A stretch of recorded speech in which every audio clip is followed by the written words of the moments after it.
pessoal, sejam bem-vindos a mais um episódio do La Loba Cast, o episódio que vai te inspirar através do poker, mas para muito além das mesas.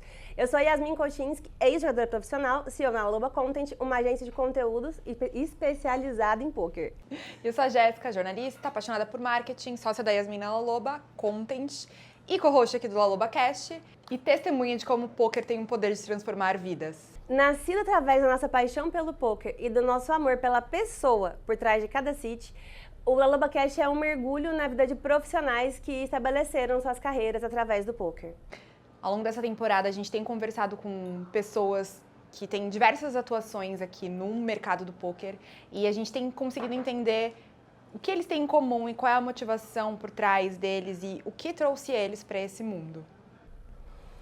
E hoje, para ajudar a gente aqui nessa grande missão, temos uma pessoa muito especial. E aí eu vou dar uma puxada de saco mesmo, entendeu? Porque já foi meu patrão. E a gente tem aqui Taron. Seja muito bem-vindo, Taron. Muito obrigado pelo convite. A gente teve a ousadia de te colocar do outro lado da mesa. É uma honra imensa recebê-lo. Inclusive, assim, eu fiz bastidores, mas eu preciso dizer que Taron saiu lá de sua residência em Fortaleza, só para vir aqui para o nosso podcast. Então é uma honra imensa te receber aqui. E o Taron, aí, contextualizando, né, hoje ele é um dos maiores comunicadores do poker brasileiro. Ele está à frente do Mundo Poker, que é um dos maiores portais de notícia desse assunto no país. Vocês noticiam para fora também? Tudo que... O mundo acessa, né? Latam. É o mundo poker. O mundo acessa. Então é do país, tá? Mas Taron, ele tem aí uma longa trajetória no poker. Ele não chegou no mundo poker, quer dizer, ele chegou no mundo poker, mas não através do mundo poker. E é sobre isso que a gente quer conversar um pouco, né?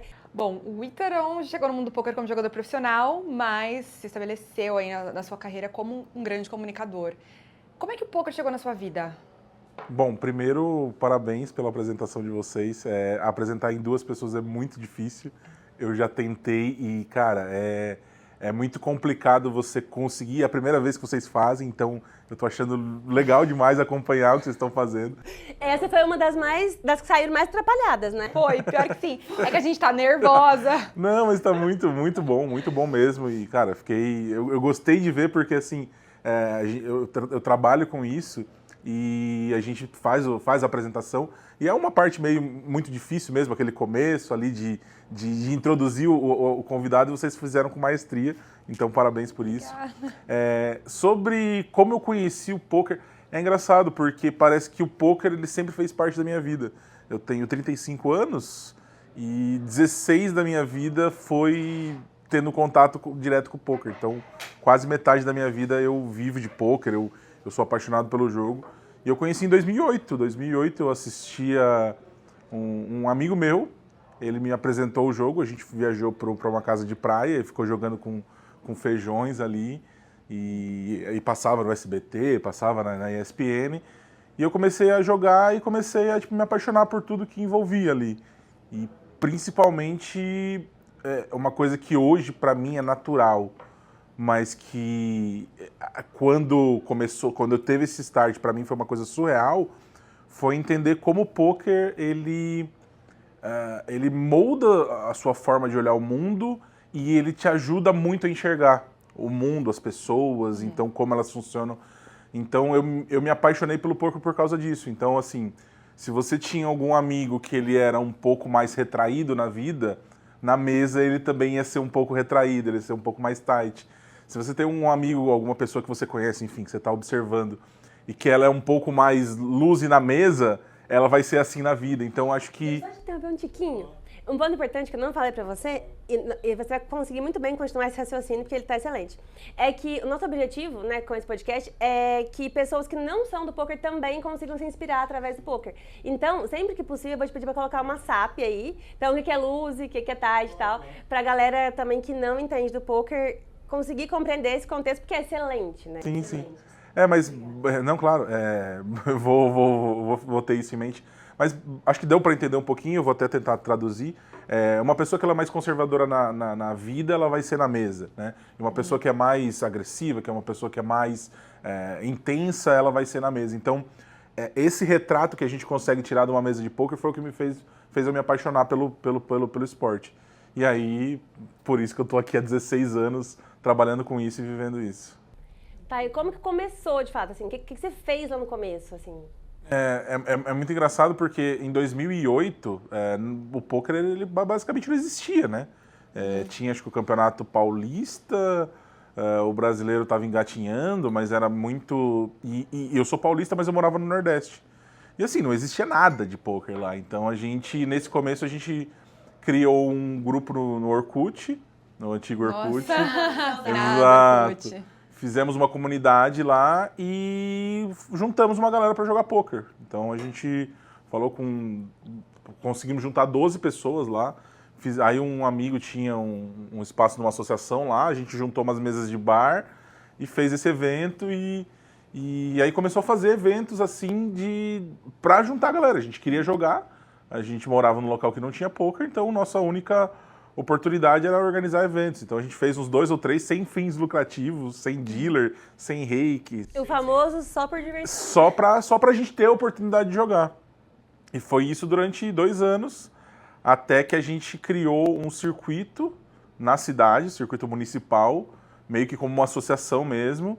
E eu nesse começo, eu gostava tanto do poker que eu não conseguia me imaginar como jogador. Então eu imaginava que eu ia jogar, ia ser eliminado e eu ia acabar aquele momento meu com o poker.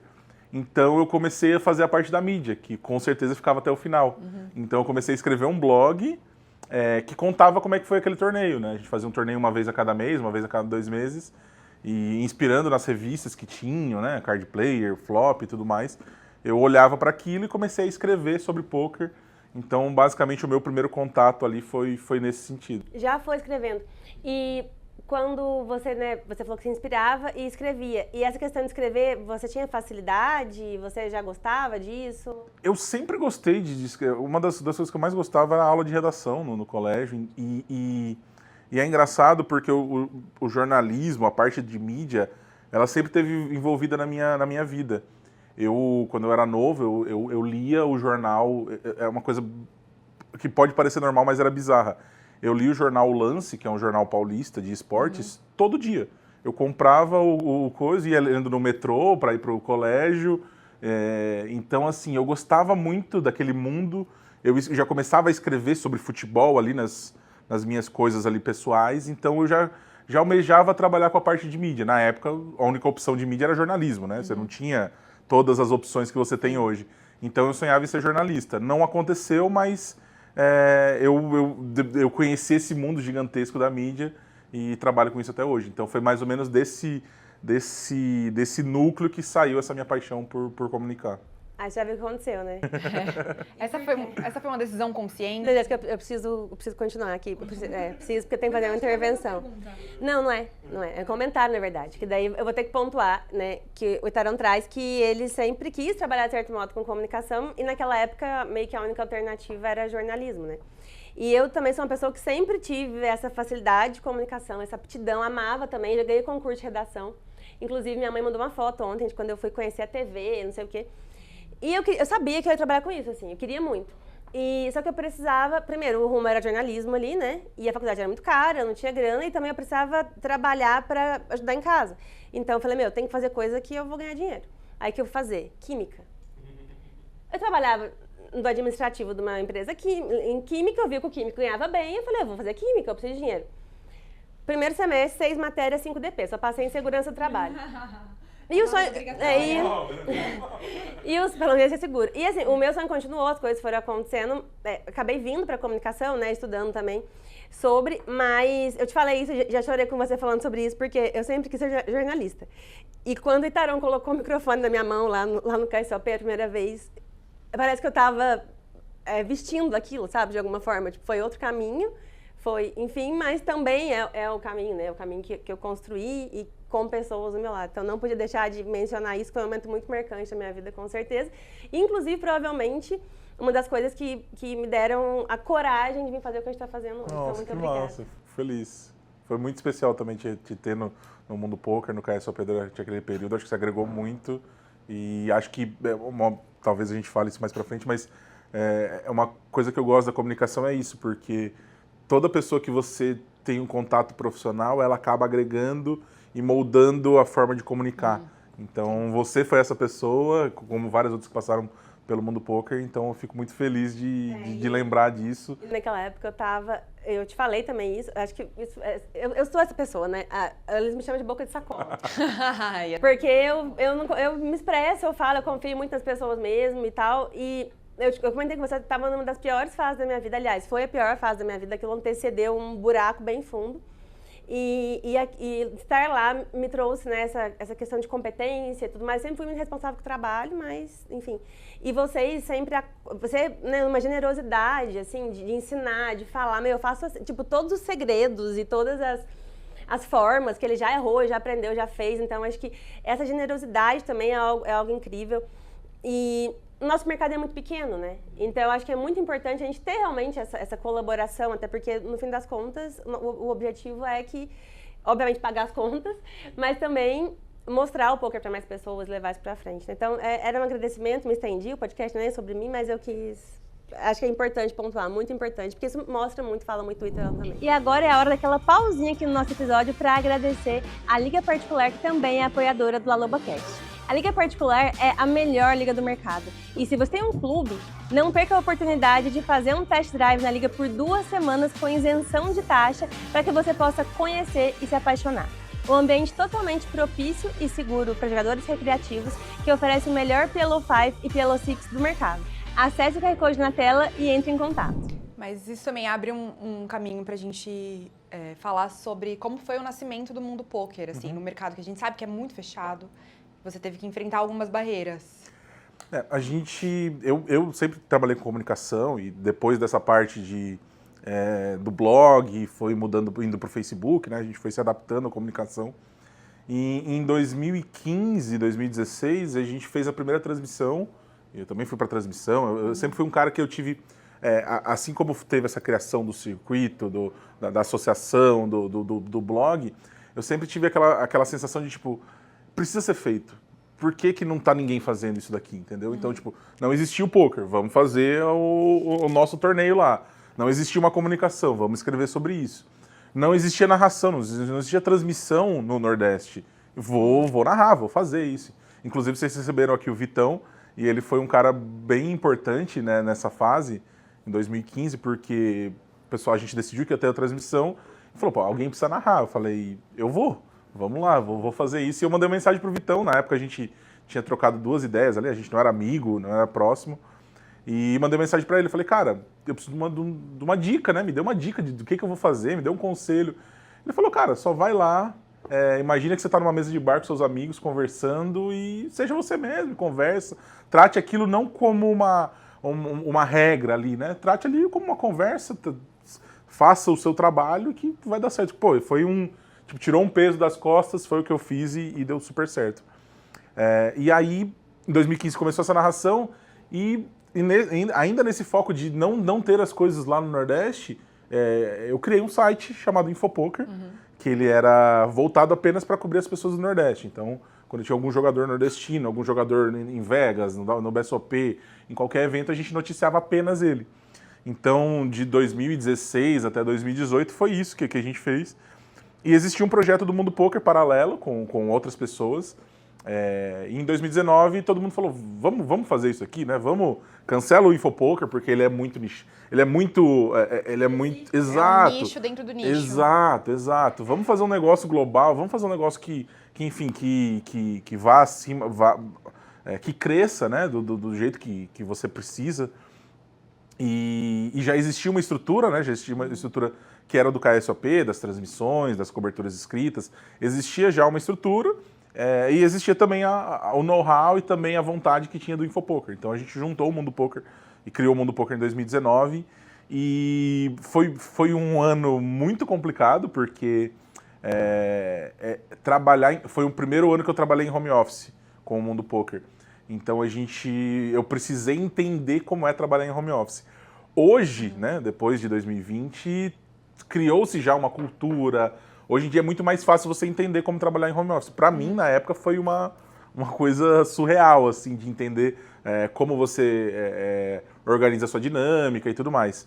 E aí começou o Mundo Poker e foi um desafio gigantesco. Éramos 3 pessoas o Guilherme Schiff, que já tinha trabalhado no Super Poker, a Atala, que era uma jornalista recém-formada que não conhecia nada sobre poker, e a gente passou um ano ali escrevendo, aprendendo, e a primeira vez que a gente está no BSOP aqui, a primeira vez que a gente veio para o BSOP foi quando a gente entendeu o tamanho do que a gente tinha criado. Várias pessoas chegando e falando, pô, eu leio o site de vocês, eu acompanho a notícia de vocês, pô, legal. Então a gente recebeu um feedback gigantesco e a gente sentiu, nossa, estamos no caminho certo. E daí o resto é história. E hoje eu me sinto, tanto como Itaron, como o mundo poker, parte de uma comunidade gigantesca que é a comunidade do poker.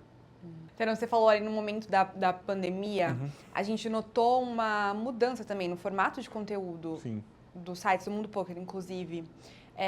Como foi essa sacada, assim, pra... Tá.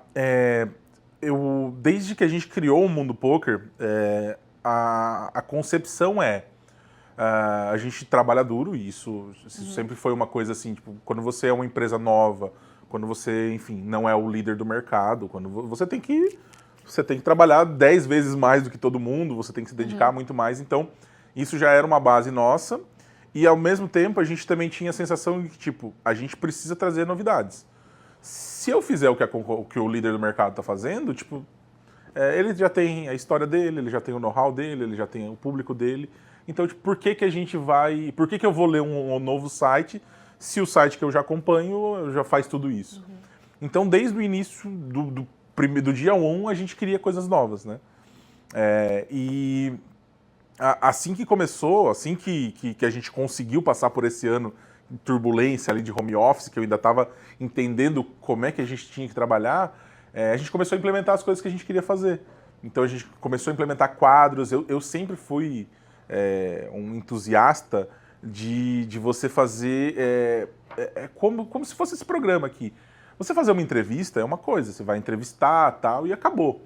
Agora, quando você torna isso num podcast, você ganha uma audiência, você evolui o conteúdo, você melhora como a comunicação vai ser feita.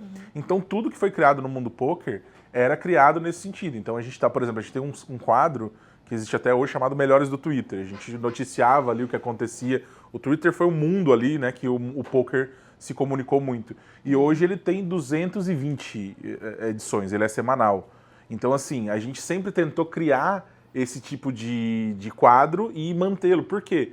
Porque é assim que você vai evoluindo, assim que você consegue criar uma identidade, né, de se comunicar de uma forma... Pô, tem gente que toda sexta vai abrir lá porque vai ter o Melhores do Twitter. Então, a gente sempre pensou em fazer coisas diferentes e, a partir do momento que a gente desse certo, replicar o máximo de vezes possível. Então, foi... Pode falar. Não, então, foi isso que a gente fez... E eu sou um cara que eu sou muito vidrado em ver as coisas que estão sendo feitas e trazer para o poker, entendeu? Por exemplo, parabéns demais por vocês trazerem um podcast de vídeo que é feito, que é conversado, que é gravado, porque tipo, no mundo do poker não tem isso. Teve o Pop de Coroa, que aconteceu durante um tempo, não sei como é que vai ter, a gente fez o Mundo TVcast, então assim... Esses projetos existem, mas eu acho que tipo, tem que ter mais, entendeu?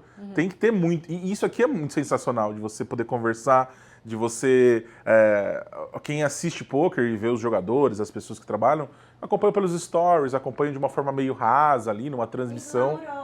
Exato, e aqui eu acho que você consegue ter um contato mais direto com essas pessoas. E assim, qualquer nicho, qualquer coisa. Pô, você gosta de ver o artista lá que faz a novela... dar uma entrevista na TV.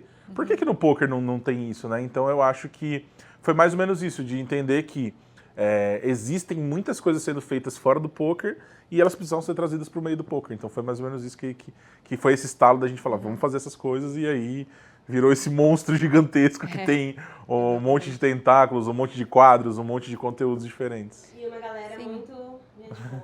E é isso, né? Trazer o poker pra conversa do mainstream e levar pra fora também, né? Porque esse é o objetivo final de todos nós, enquanto exato. comunidade. E eu vou até contar uma história aqui, agora já a parte da emoção, né? A gente tem falando sobre um outro quadro chamado Tô na Área, que a gente entrevistava pessoas que nunca tinham tido uma visibilidade, assim, né? sei lá, às vezes o cara ganhou um torneio online, $10 mil, e não é algo relevante, né? Nas cifras que a gente está falando. Só que, então, ele não ia ter uma entrevista com ele, só que a gente ia lá e dava esse espaço, uma entrevista escrita. E eu lembro que uma vez a gente fez uma entrevista com um cara e falamos lá sobre a história dele. Aí ele falava como é que foi a trajetória dele com o poker. No final ele fazia um agradecimento para a família. E depois ele mandou uma mensagem pra gente assim, cara, vocês não sabem o que aconteceu, cara. Minha família, minha mãe, minha avó, elas sempre foram contra. Tipo, todo mundo contra o poker, achava que eu tava indo para um caminho errado. E quando elas viram essa reportagem, elas entenderam, tipo, nossa, olha, você tá num portal de notícia falando sobre você, entendeu? Elas conseguiram ter a dimensão do que era o poker, de que aquilo era algo sério, que era algo que a pessoa poderia viver daquilo e tudo mais. Então, aconteceu essa vez, aconteceram mais umas 2 ou 3 vezes de como a gente ter noticiado isso fez com que as pessoas fossem aceitas na família, né? Então, é justamente isso que você falou. E quando a gente consegue sair do poker, é o melhor momento e eu acho que é o objetivo da gente, que trabalha com poker e comunica, tentar sair dessa bolha e encontrar mais pessoas que olhem para o poker com bons olhos. Eu assisti 2, 3 pessoas que você teve esse feedback, mas devem ser centenas, milhares. Essa questão de validação é extremamente importante, né? Hoje, né, imagina, quando você começou era bizarro, né? E ao longo dos últimos tempos tem sido mais aceito, digamos assim, né? Mas ainda é um desafio, né? Os pais ainda não querem que os filhos vivam de baralho. As esposas. As esposas. Quando é esposa ainda é bem mais difícil, que é mais responsabilidade, né? E essa questão da validação, ela é extremamente importante mesmo. E é a questão de impactar vidas, né, Tarão? Tipo, imagina, você mudou a vida daquela pessoa. Você fez, às vezes, a mãe dele dar um abraço nele que ela não dava há muito tempo, sabe? E aí, eu tô muito chorona hoje. Ele tá emocionando. Já passou. E até um ponto que você estava trazendo aí sobre... Você basicamente falou uma frase muito famosa ali no seu contexto, que eu não posso deixar de trazer, que é constância enquanto replica padrões de sucesso, né? Eu acho que é isso que você né, que traduz bem o ponto de se manter por muito tempo fazendo algo muito bom. Inclusive, a gente falando sobre os quadros, o Poker de Boteco já tem mais 70 episódios também, né? 7.5. Trouxeram pra gente 7.4. É porque na listinha teve um que não foi colocado, mas tem 75. Você foi bem, tá? Foi só Não, a culpa é nossa, não é dele. E também é um quadro muito legal, né? Porque ele é bem dinâmico, descontraído, e a gente dá muita risada também. E assim, tem quanto tempo já o Poker de Boteco? Ele começou em 2020, antes da pandemia, e a gente gravou 3 episódios, um piloto e 2 que não foram ao ar por causa da pandemia. E aí, 2021, quando volta a ter o Poker ao vivo, a gente começa a gravar a primeira temporada em si. Então ele tem mais ou menos 3 anos e a gente está indo para a 6ª temporada. Inclusive, acho que esse ponto de temporada e tudo mais, talvez eu chegaria nisso, alguém ia me explicar como que funciona, mas foi muito observando também como você faz, né? Nos arredores, no bar, então eu falei, dá pra fazer um negócio de uma vez, né? Com um monte de gente também, então realmente a gente se inspirou muito em você. Acho que a gente pode ir pro lá? Vamos? Tá, vamos pra lá. Boa, vamos pra lá. Então, acho que agora chega num ponto que pra mim, ele é o mais especial do podcast, porque foi esse insight que eu tive que deu que foi esse motor pra que a gente estivesse aqui hoje, né? Contextualizando um pouco, eu tô falando isso todos os episódios, depois que corta, mas pra você entender, eu, antes-Tela Loba, que é a agência especializada em poker, eu tava no mercado aberto, atendia todas as coisas. E minha agência chamava Trends Digital Marketing, mano, mas um site, Trends Digital Marketing. Ninguém entendia o que você ia falando, era horrível. E aí, quando eu me juntei com a Fê Lopes, né, há 7 anos, e a gente decidiu... ela já atendia um pessoal do poker também. Enfim, a gente foi ser sócia, eu quis mudar o nome. Falei, outro nome. E aí, a primeira coisa, vamos pôr um negócio com poker, né, é o mais óbvio. Só que a gente estava lendo o livro Mulheres Correm com Lobos, as duas, ali, meio próximas e tal. E aí me veio, depois de alguns dias, a gente teve muitas ideias. O Mário até tava, o Mário é muito criativo, né? A gente fez um grupo, mas nada tava. Até que veio, falei, Fê Loba. Ela, gosto. Falei, então vamos. E aí, assim, teve uma certa resistência, porque é um pouco esquisito, né? E aí a gente teve feedbacks justamente pelo mercado. Pô, é um mercado totalmente masculino, de pouco você enfiar uma loba no meio, sei lá, a loba é meio sensual, enfim. Mas o propósito era muito forte e ele nos norteia até hoje, que é a La Loba no livro, ela é o arquétipo de uma mulher que vive na floresta escura. E ela vive, na verdade, para recolher ossos e esqueletos e trazer eles de volta à vida.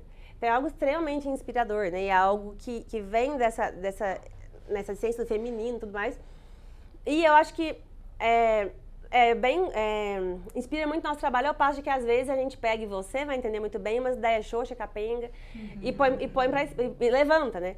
Então, agora, para mim, esse é um momento mais especial, porque é um momento que eu gostaria que você contasse pra gente qual foi na sua vida o seu La Moment, que foi esse momento onde você teve que se, talvez, reinventar, talvez passar por uma grande dificuldade, ter que se reerguer, um grande turning point, algo assim. Não, obviamente, não somente profissional. Aliás, preferencialmente não profissional. Tem dois momentos, um eu vou contar rapidinho, que aí eu acho que liga para o outro, que é profissional e pessoal.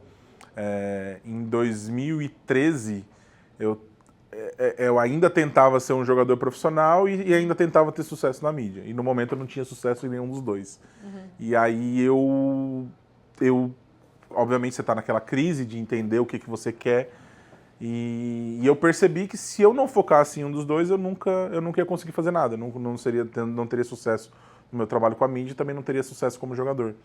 E foi nesse momento que eu deixei de ser jogador e falei, cara, você, profissional de mídia, eu vou trabalhar com isso e vai dar certo. E, 3, 4 anos depois, já estava narrando, tinha um site, então assim, as coisas começaram a funcionar. Então, esse é um primeiro ponto. E o segundo foi em 2018 para 2019. Foi em 2018 que eu tinha um sucesso grande na minha profissão. Eu era diretor de uma empresa e, enfim, eu cheguei no topo onde eu podia chegar. Tinha um salário que eu gostava, mas eu não estava feliz. E foi um momento ali da vida que eu olhei e falei, cara, tudo que eu queria, tudo que eu almejei, eu consegui e eu não estou feliz, porque eu trabalhava muito, trabalhava no mesmo local, não viajava. E aí comecei a fazer terapia. E foram ali uns 6 meses de terapia e sempre os mesmos questionamentos e eu nunca encontrava resposta. E ela não me dava resposta e eu não encontrava resposta. E eu falei, caraca, velho, o que eu tô fazendo aqui? Como é que eu vou encontrar esse caminho? E aí depois de uns 6 meses eu cheguei numa conclusão. Falei, cara, eu não tô feliz. Não adianta, não importa o que aconteça nesse local onde eu estou, com esse sucesso profissional que eu acredito que eu alcancei, eu não tô feliz. Eu não tô feliz e aí a gente foi chegando e falou, o que te faz feliz? Eu falei, cara, tá viajando, tá perto de pessoas diferentes, tá perto de pessoas novas, conversar com as pessoas. Então, eu acabei de voltar de Vegas e me perguntaram, né, o que você mais gostou em Vegas? Eu falei, as pessoas.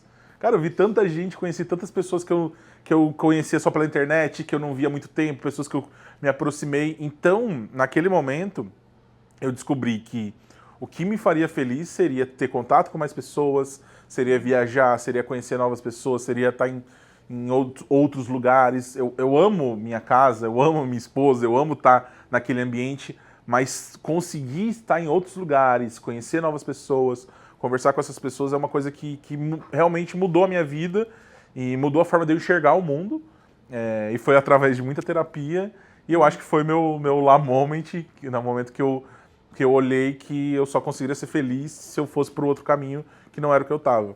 E é engraçado porque assim, foram 6 meses de terapia e parece uma coisa que poderia ser muito simples, poderia ser tipo, nossa, é simples, cara, é só não fazer isso.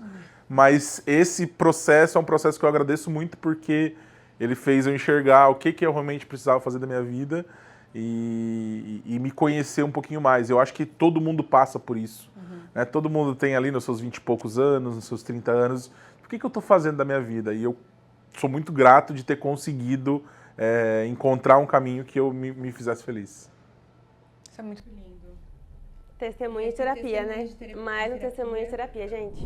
E agora, aquela pausinha rápida aqui no episódio para agradecer a Copag por apoiar o La Loba Cast. Quando o mundo perde a graça, a vida pede diversão. E, para sua sorte, existe a Copag. Agora, toda essa trajetória levou a um momento crucial, que foi ter a oportunidade de ser instrutor, professor do Yuri Nerd Guy. Pô, quando você percebeu que erraram lá na mão dele, lá, que estavam pagando... Ah, então, primeiro que exageraram um pouco nisso, mas o que aconteceu? Vou contar essa história. Eu tinha acabado de chegar em Vegas, estava meio que ainda me adaptando ali, jet lag e tudo mais. E, de repente, o Yuri começou a ficar grande, vai vir um bracelete, fomos pra lá. E era a minha primeira WSOP e eu não sei, sabe quando você não entende ainda as regras? Eu nunca imaginei que eu poderia me intrometer no jogo, né? E aí a gente rolou a mão ali, né? Tá uma atenção, todo mundo gravando. E quando bate a última carta, eu falo, cara, o Yuri ganhou. E aí o cara comemora, o Yuri fica triste, o dealer dá como empate. Eu falo, cara, ele ganhou, será que eu... Só que o grande problema é que eu não sabia exatamente qual era o jogo. Então eu tava tentando, porque era 9 games. Era o Horse. Porque é uma loucura, né? Explica pro pessoal como que é esse jogo aí. Na verdade, deixa eu tentar contextualizar como off-poker. Então, eu estava em Las Vegas, estava acontecendo o Campeonato Mundial, e Yuri Martins, que é hoje pentacampeão, ele estava ficando grande, chegando próximo de ser campeão, e tinha acabado de chegar em Vegas, estava no jet lag, ainda não entendia muito bem como é que funcionavam as coisas, e eu estava assistindo ali, fazendo a cobertura da reta final, da decisão lá, né, dele em busca desse título mundial. E quando ele apostou todas as fichas contra o adversário, ele estava ganhando, né, do adversário, só que tinha uma possibilidade de empatar a mão, né, empatar ali a decisão. E quando bate a última carta lá, foi definido ali, o dealer, a pessoa que distribui as cartas, falou que empatou. E o cara que estava jogando contra ele comemorou, ele ficou triste. E nesse momento eu tinha visto que não tinha empatado, que o Yuri tinha ganho. Só que ao mesmo tempo eu não sabia se eu podia falar, se eu podia me intrometer ali. E aí eu comecei a falar, cara, eu acho que ele ganhou aqui, né? Olhei pro lado, falei, cara, ele ganhou ali e tal, não sei o quê. Eu tava assim, eu falei, cara, o que eu faço? Eu falo, E aí ele olha pra gente assim, e eu queria ter gritado, falando, ganhou, mas eu não fiz. E aí ele olhou, quando ele olhou pra gente, tá todo mundo, tipo, meio que conversando e falando, cara, ele ganhou. Então, aí ele começa, ele ouve isso, né? Aí ele olha de novo e fala, eu ganhei. E aí ele fala, cara, eu ganhei. Então, assim, esse burburinho que a gente fez ali fez com que ele tivesse, conseguisse observar novamente que ele tinha ganho. E aí deu certo, ele ganhou essa mão. Foi algo que, obviamente, do mérito todo dele, mas não sei se ele teria ganho o torneio se ele não tivesse ganho essa mão, né? Então, foi uma mão muito boa, muito, cara, foi um momento ali muito especial. E agora eu já sei que pode falar, eu vou gritar o tempo todo, eu vou pular em cima da mesa. Se eu souber que eu posso ajudar os brasileiros ali, obviamente dentro do jogo, que foi o que aconteceu, eu vou fazer. Só não pode ser expulso do rail. Que às vezes acontece. Meu, que coisa, né? A gente fica... eu vou falar que, assim, às vezes eu tô jogando também e às vezes eu sei as regras, já fui profissional e às vezes eu olho, eu não tenho muita certeza, não. Eu fico esperando o dealer resolver se eu ganhei ou se eu perdi. E foi assim que o Yuri ia perdendo o pódio. Já aconteceu isso com você? Não, porque como eu trabalho com narração... Cara, tudo que eu trabalho, você tem que estar... quando você é jogador, você pode até ter alguma coisa que você não vê ali. Mas quando você trabalha nessa parte de bastidor, de narração, de cobertura, você tem que estar o tempo todo. Então eu tô o tempo todo atento para saber o que aconteceu. Isso é muito tempo de cobertura, então acaba que... É uma responsabilidade muito grande, né? Porque você noticia uma coisa errada. Exato. E, cara, quando você erra... Tem até uma história engraçada, eu vou falar rapidinho. Na minha primeira narração, eu tava nervoso, tinha acabado de receber o conselho do Vitão. E tem um cara que tava ganhando a mão e eu falei que ele perdeu. E aí tem um cara do meu lado que falou, cara, ele ganhou. Então, assim, na minha estreia, eu cometi esse erro. Então, eu acho que talvez até esse daí tenha sido um negócio que eu falei, cara, nunca mais posso errar isso. Então, Eu não lembro de ter errado novamente. O famoso vamos errar diferente. Exato, vamos errar novos erros. Também a gente aprende muito mais com nossos erros do que com os acertos. E o poker ensina isso, né? Definitivamente. A gente sabe que quando fala em dinheiro, segurança e confiança são essenciais. E disso a Smart Fichas entende muito bem. Há muitos anos no mercado, realizando transações ágeis e seguras, a Smart Ficha é com certeza a sua melhor opção para comprar e vender fichas. Aqui no QR Code na tela você consegue falar diretamente com a central deles e em instantes ter o seu saldo. Um jeito inteligente, rápido e seguro de obter suas fichas. Agora aquele esquema que você já sabe muito bem, que é rapidinho, a gente pergunta, você responde sem pensar muito, mas não tem nada comprometedor.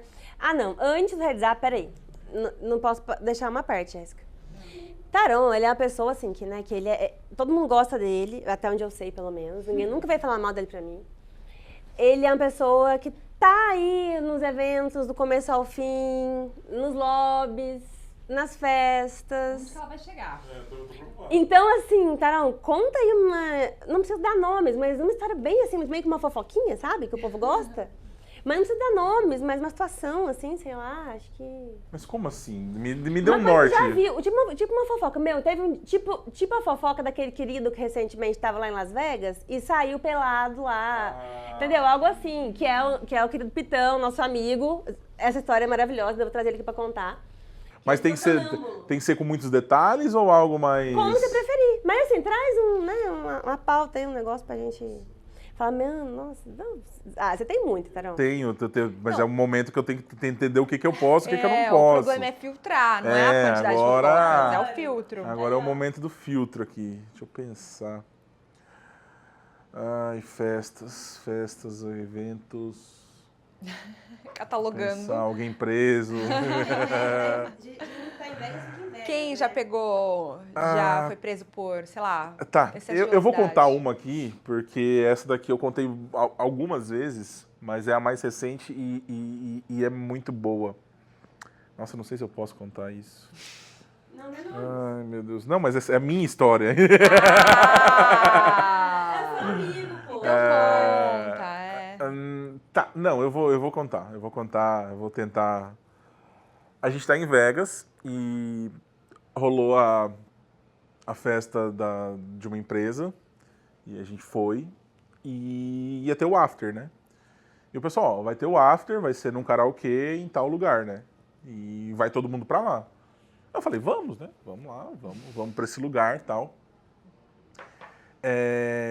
E aí a gente foi pra esse lugar. Quando a gente chegou, não tinha... Era tipo uma salinha, assim, né? Uma salinha reservada. E a gente entrou e não tinha karaokê, né?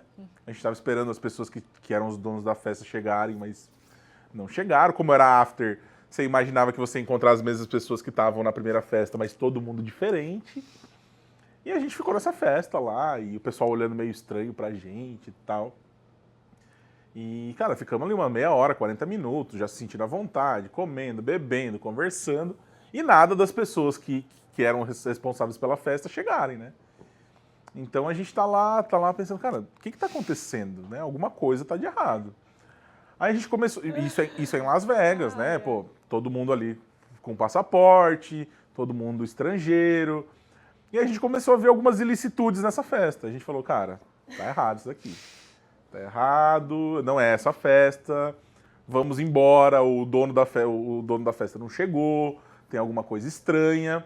Depois de uns 40 minutos nessa festinha, a gente pegou e foi embora. Falou, chega, desistimos, nosso passaporte vale muito, até a gente explicar que a gente não tem nada a ver com o que está acontecendo aqui.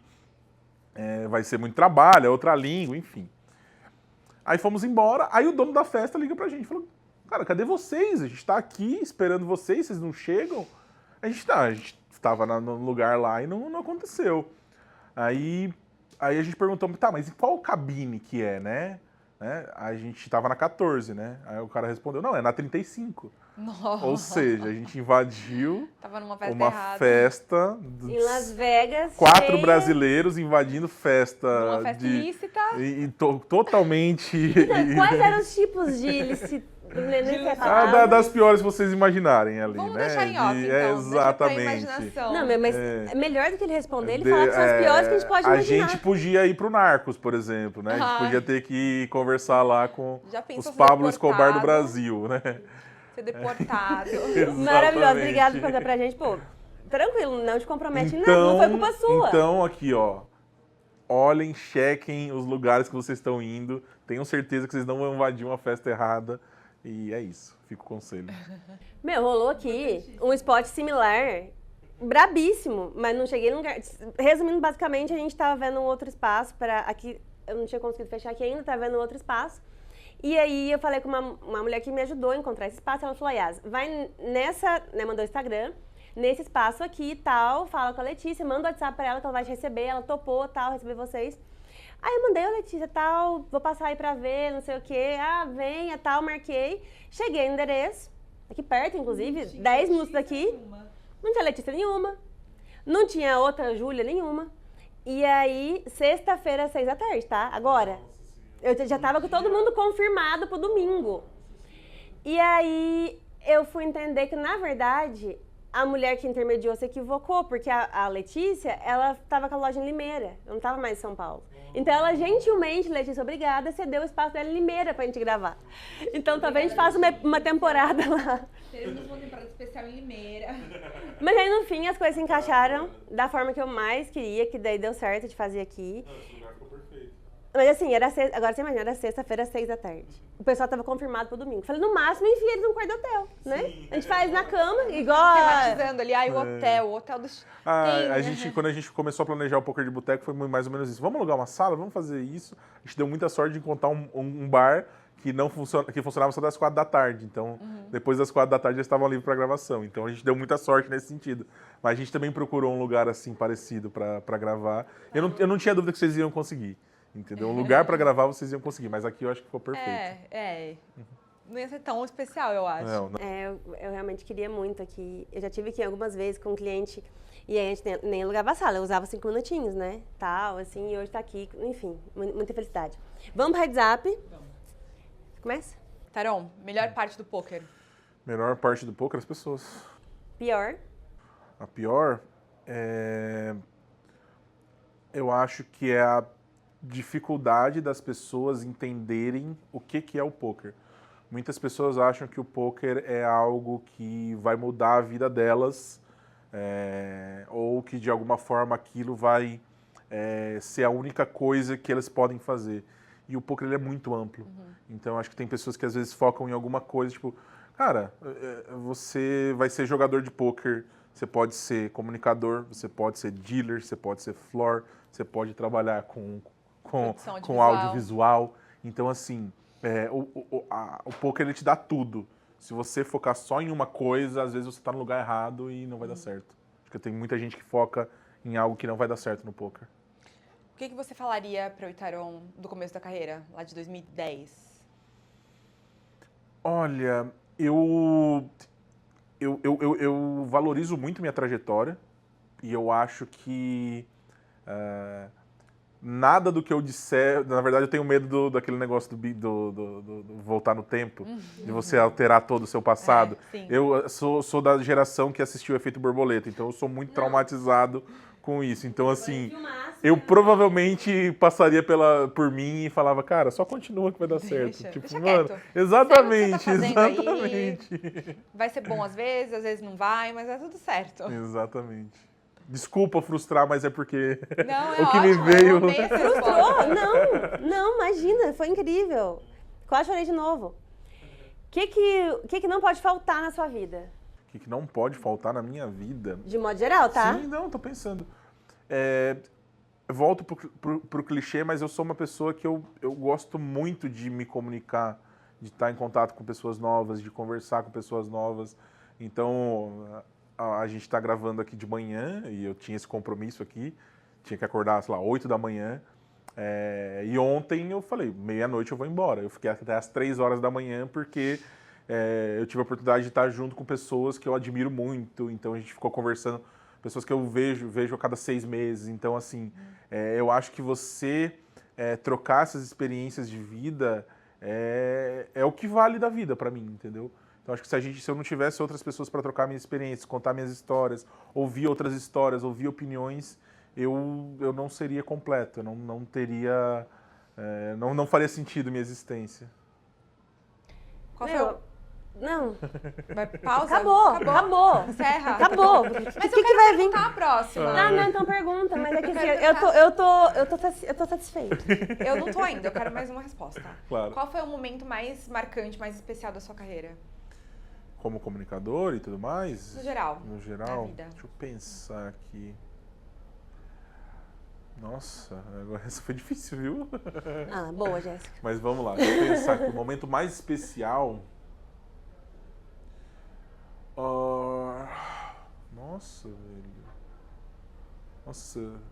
É que são Deixa eu muitos. pensar. É que são muitos. Não é esse o ponto. O ponto é...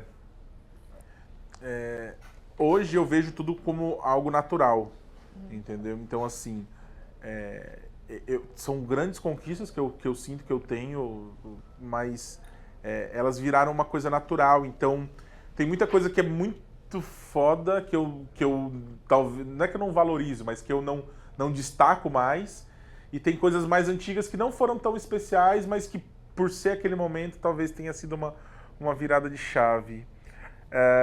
Eu acho que em algum KSOP, quando eu vi que a gente estava com uma equipe de 30 pessoas trabalhando, eu acho que talvez esse tenha sido mais especial. Quando você vê que, tipo, o Infopoker era um site que eu fazia basicamente sozinho. Era eu e mais uma pessoa que foi rotativo. Aí o Mundo Poker começou com 3.